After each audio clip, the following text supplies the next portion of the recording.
ಐತಿಹಾಸಿಕ ಬೇಲೂರು ಪಟ್ಟಣದಲ್ಲಿ ಪ್ರತಿ ವರ್ಷ ನಡೆಯುವ ಬೃಹತ್ ಹನುಮ ಜಯಂತಿಯನ್ನು ಶಾಂತಿ ಸುವ್ಯವಸ್ಥಿತವಾಗಿ ಮತ್ತು ಅರ್ಥಪೂರ್ಣವಾಗಿ ನಡೆಸಲು ಸರ್ವರು ಮುಂದಾಗುವ ಮೂಲಕ ಯಾವುದೇ ಅಹಿತಕರ ಘಟನೆಗಳಿಗೆ ಆಸ್ಪದ ನೀಡಬಾರದು ಎಂದು ಅರಸೀಕೆರೆ ಡಿವೈಎಸ್ಪಿ ಗೋಪಿ ತಿಳಿಸಿದರು.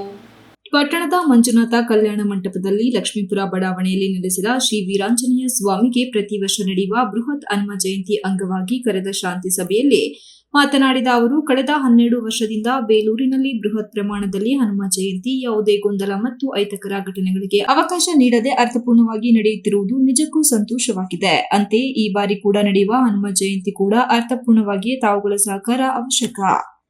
ಕಾರಣ, ಪೊಲೀಸ್ ಇಲಾಖೆ ಕಾನೂನು ಚೌಕಟ್ಟಿನಲ್ಲಿ ಇಂತಹ ಉತ್ಸವಗಳನ್ನು ಗಮನಿಸುವ ಹಿನ್ನೆಲೆಯಲ್ಲಿ ಮತ್ತು ಕಾನೂನು ಪರಿಪಾಲನೆ ಹಿತದೃಷ್ಟಿಯಿಂದ ಬಿಗಿ ಭದ್ರತೆ ಮತ್ತು ಹದ್ದಿನ ಕಣ್ಣು ಇಡಲಿದೆ ಎಂದ ಅವರು, ಆಯೋಜಕರು ಸ್ವಯಂ ಸೇವಕರ ನೇಮಕ ಮಾಡಿಕೊಳ್ಳಿ ಮತ್ತು ಜನಸಂದಣಿ ಕಡೆ ಗಮನ ಹರಿಸಿ ಗೊಂದಲ ಸೃಷ್ಟಿಸುವವರ ಬಗ್ಗೆ ಮೊದಲೇ ಇಲಾಖೆಗೆ ಮಾಹಿತಿ ನೀಡಲು ಮುಂದಾಗಿ ಭಕ್ತರು ಸಮಚಿತ್ತದಿಂದ ವರ್ತಿಸಿ ಹನುಮ ಜಯಂತಿಯಲ್ಲಿ ಕಾನೂನು ಸುವ್ಯವಸ್ಥೆ ಕಾಪಾಡಿ ಎಂದರು. ಬೇಲೂರು ಸಿಪಿಐ ರೇವಣ್ಣ ಮಾತನಾಡಿ, ಉತ್ಸವವನ್ನು ಆದಷ್ಟು ಬೇಗ ಪ್ರಾರಂಭಿಸಬೇಕು. ಅಂದು ಶೋಭಾಯಾತ್ರೆ ಸಂದರ್ಭದಲ್ಲಿ ಯಾವುದೇ ದೊಡ್ಡ ವಾಹನಗಳಿಗೆ ಅವಕಾಶ ಇರುವುದಿಲ್ಲ. ಕಡ್ಡಾಯವಾಗಿ ಆಯೋಜಕರು ತಮ್ಮ ವಾಹನಗಳನ್ನು ಜೂನಿಯರ್ ಕಾಲೇಜ್ ಮೈದಾನದಲ್ಲಿ ನಿಲ್ಲಿಸುವುದು.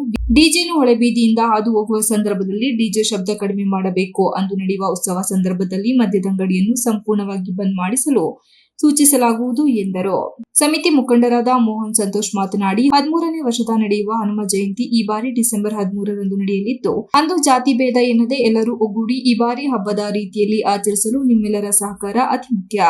ಇದರ ಜೊತೆಯಲ್ಲಿ ಅಂದು ವರ್ತಕರು ಒಂದು ಹೊತ್ತು ಮಧ್ಯಾಹ್ನದ ನಂತರ ಅಂಗಡಿ ಮುಂಗಟ್ಟುಗಳನ್ನು ಬಂದ್ ಮಾಡಿ ಪ್ರತಿಯೊಬ್ಬರು ಭಾಗವಹಿಸುವಂತೆ ಮನವಿ ಮಾಡಿದರಲ್ಲದೆ, ತಮ್ಮ ಸಮಿತಿಯಿಂದ ಪೊಲೀಸ್ ಇಲಾಖೆಗೆ ಸಂಪೂರ್ಣ ಸಹಕಾರ ನೀಡುತ್ತೇವೆ.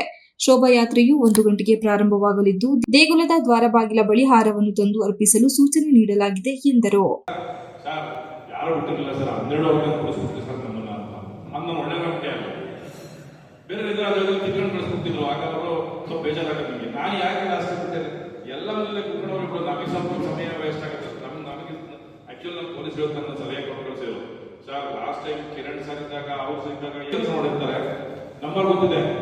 ಡ್ಯೂಟಿ 6 ಗಂಟೆಗೆ ಕಮೆನ್ಸ್ 4 ಗಂಟೆ ಕಮೆನ್ಸ್ ಆಗುತ್ತೆ. ನಾವೆಲ್ಲ 6 ಗಂಟೆಗೆ ಕರ್ಕೊಂಡಿರ್ತೀವಿ ಎಲ್ಲ ಪೊಲೀಸರು.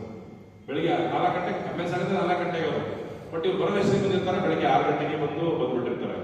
ಕಾಯ್ದು ಫ್ರಸ್ಟ್ರೇಷನ್ ಹೋಗಿರ್ತಾರೆ. ಸಭೆಯಲ್ಲಿ ಪಿಎಸ್ಐ ಎಸ್ಜಿ ಪಾಟೀಲ್ ಹಾಗೂ ಭಾರತಿ ಗೌಡ ಸಲಹೆ ನೀಡಿದರು. ಈ ವೇಳೆ ಹನುಮ ಭಕ್ತರು ಹಾಗೂ ವಿವಿಧ ಸಂಘ ಸಂಸ್ಥೆ ಪದಾಧಿಕಾರಿಗಳು ಹಾಜರಿದ್ದರು. Ganesh, TV 46 news Kannada, Belur. You are watching TV 46 News Kannada.